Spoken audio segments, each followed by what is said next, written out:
коробками, передачами у меня особо-то не нагревается например. Не, Рафаэль, не уговоришь ты меня насчет вентилятора. Эта лампа должна обдуваться снизу, со стороны ножек, хоть ты тресни.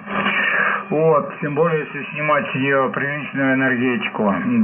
Просто скажи, знаешь что, надо отдать должное нашим инженерам, которые сляпали эту лампу, да еще старированную. А что за лампа? Запас по эмиссии, по прочности колоссальный просто, потому что сам знаешь, где они работают в этом пламени.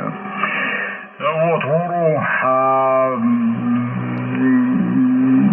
Она просто терпит это все из-за того, что в нее заложили колоссальный запас прочности.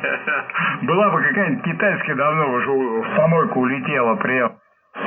Принято, я Ра-4 Павел, Иван Татьяна. Во-первых, это советская лампа. Это я согласен, да. То, что запас прочности здесь двухкратный, если не больше. Во-вторых, я нисколько не против схемы обдува, с которой я и двумя руками за. Я